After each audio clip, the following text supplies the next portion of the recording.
اعوذ باللہ من الشیطان الرجیم، بسم اللہ الرحمن الرحیم۔ السلام علیکم ورحمۃ اللہ وبرکاتہ۔ محترم سامعین، آج کی ویڈیو میں ہم آپ کو بتائیں گے کہ 4 قابل عبرت عورتیں اور عزت والی عورتیں، اس میں سے 2 مسلمان تھیں اور 2 کافر تھیں، 2 کو عزت ملی اور 2 کو ذلت ملی۔ وہ کون کون سی تھیں؟ معزز تھیں یا معزز نہیں تھیں؟ آج کے مختصر ویڈیو میں ہم اسی بارے میں بات کریں گے۔ واحلہ، یہ حضرت نوح علیہ السلام کی بیوی تھیں۔ اس کو ایک نبی برحق کی زوجیت کا شرف حاصل ہوا اور برسوں یہ اللہ کے نبی کی صحبت سے سرفراز نہیں، مگر اس کی بد نصیبی قابل عبرت ہے کہ اسے ایمان نصیب نہیں ہوا، بلکہ یہ حضرت نوح کی دشمنی اور توہین اور بے ادبی کے سبب سے بے ایمان ہو کر مر گئی اور جہنم میں داخل ہوئی۔ یہ ہمیشہ اپنی قوم میں جھوٹا پروپیگنڈا کرتی رہتی تھی کہ حضرت نوح علیہ السلام مجنون اور پاگل ہیں، لہذا ان کی کوئی بات نہ مانو۔ واعلہ، یہ حضرت لوط علیہ السلام کی بیوی تھی۔ یہ بھی اللہ کے جلیل القدر کے نبی کی زوجیت ہونے کا ان کو شرف حاصل ہوا۔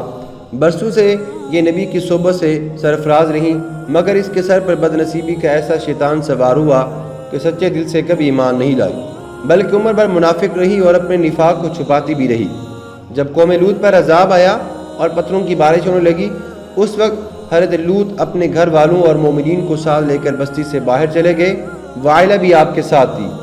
آپ نے فرما دیا تھا کہ کوئی شخص بستی کی طرف نہ دیکھے اور سب عذاب سے محفوظ رہیں، لیکن واعلہ چونکہ منافق تھی، اس لیے اس نے حضرت لوط کے فرمان کو ٹھکرا کر بستی کی طرف دیکھ لیا اور شہر کو الٹ پلٹ ہوتے ہوئے دیکھ کر چلانے لگی، ہے میری قوم، ہے میری قوم۔ یہ زبان سے نکلتے ہی ناگہاں عذاب کا ایک پتھر اس کو ملے گا اور یہ بھی ہلاک ہو کر جہنم رسید ہوگی۔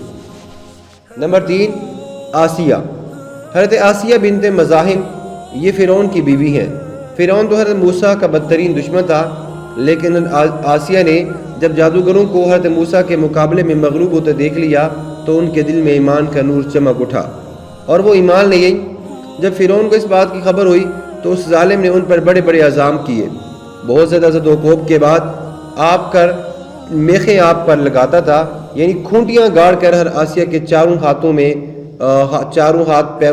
پیروں میں جو ہے وہ لوہے کی میخیں پھونک کر چاروں کھونٹوں میں اس طرح جکڑ دیتا کہ وہ ہل بھی نہیں سکتی تھی، اور بھاری پتھر سینے پر رکھ کر دھوپ کی تپش میں ڈال دیتا اور دانہ پانی بند کر دیا۔ لیکن ان مصائب اور شدائد کے باوجود وہ اپنے ایمان پر قائم و دائم رہیں اور فرعون کے کفر سے خدا کی پناہ اور جنت کی دعائیں مانگتی رہیں، اور اسی حالت میں ان کا خاتمہ ایمان بالخیر ہو گیا اور وہ جنت میں داخل ہو گئی۔ اور ابن کیسان کی ایک روایت بھی ہے کہ وہ زندہ ہی اٹھا کر جنت میں پہنچا دے گی۔ نمبر 4، مریم۔ حضرت مریم بنت عمران حضرت عیسیٰ کی والدہ ہیں۔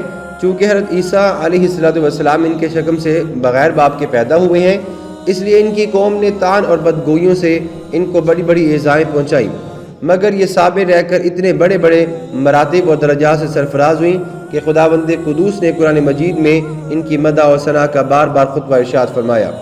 ان چاروں عورتوں کے بارے میں قرآن مجید میں سورۃ تحریم میں اللہ تبارک و تعالی نے فرمایا، جس کا ترجمہ یوں ہے: اللہ تعالیٰ کافروں کی مثال دیتا ہے جیسے حضرت نوح کی عورت یا بیوی واحلہ اور حضرت لوط کی عورت یا بیوی واعلہ، یہ دونوں ہمارے 2 مقرب بندوں کے نکاح میں تھیں، پھر ان دونوں نے ان دونوں سے دغا کیا تو وہ دونوں پیغمبر ان دونوں عورتوں کے کچھ کام نہ آئے، اور ان دونوں عورتوں کے بارے میں خدا کا یہ فرمان ہو گیا کہ تم دونوں جہنمی عورتوں کے ساتھ جہنم میں داخل ہو جاؤ۔